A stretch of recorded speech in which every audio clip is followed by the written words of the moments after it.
Welcome to Talk TV Africa. Please, can we get your view on the present situation in the country now?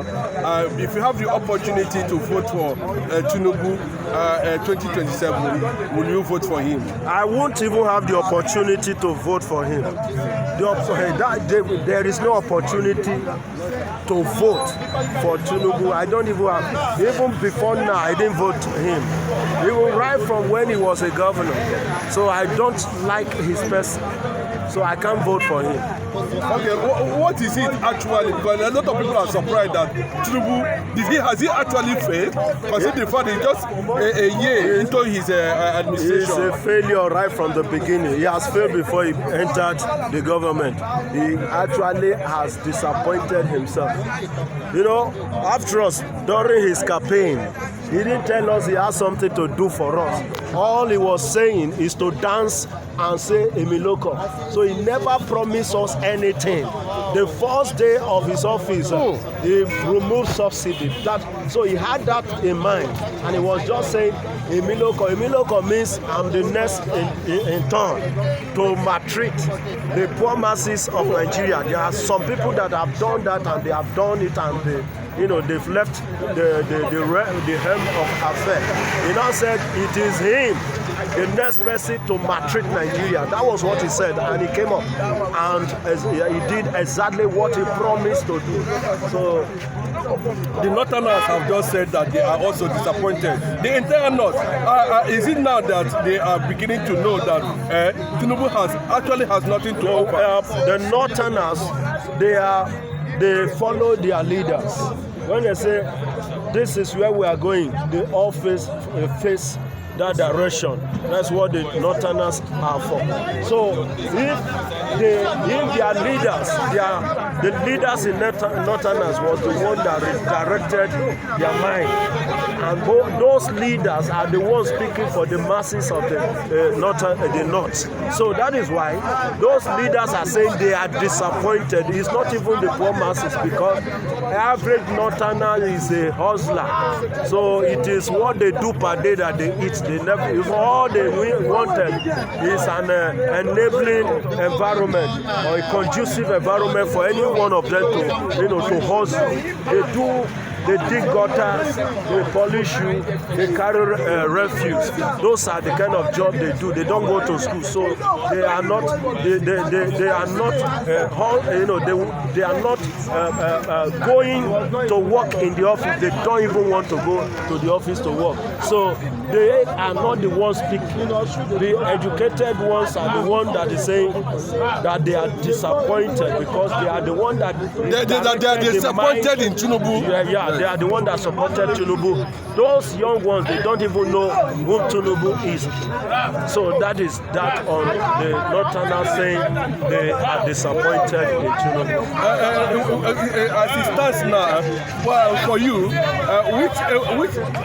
who do you actually, because even the Yoruba are saying no 2027 about Tinubu.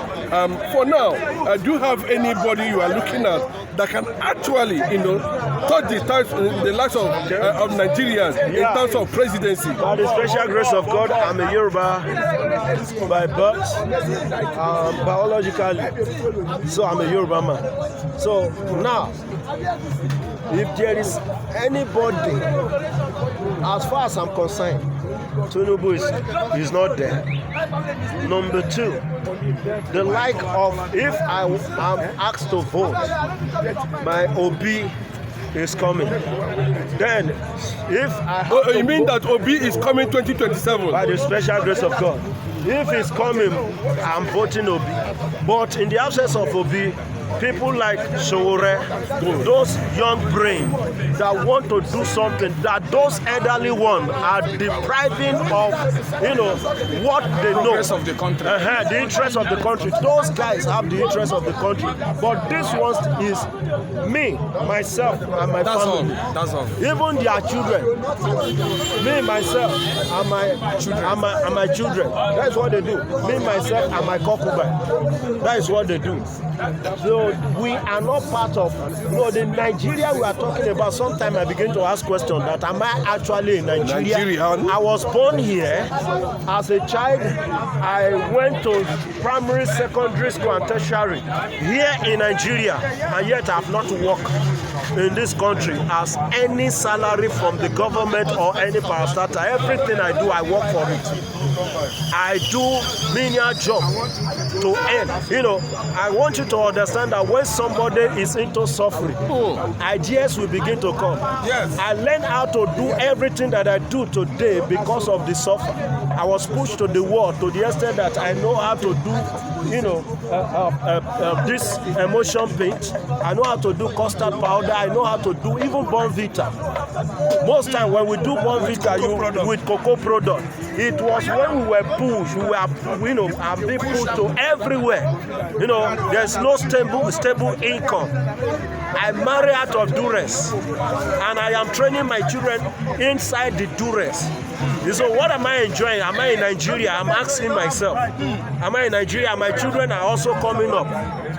My first daughter, is a graduate now. Out of duress, I trained her. I was even praying for her not to go out, to join all those guys that are out there doing prostitution, because I didn't give her, the kind of education or the kind of the way people train children with money. I don't have bag of money. So I was praying that my children should not go wayward. So what am I saying? This same Nigeria that we are, by the special grace of God, I'm not in Nigeria.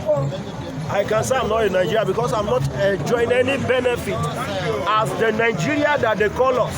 God bless you. So I don't even know where I'm from now. I'm not a Ghanaian. I was born and bred here, but yet nothing to show that I'm God bless you. Okay. Sir, if there's any suggestion, somebody is adopting me into a place. You call the name. Yes. You are Igbo.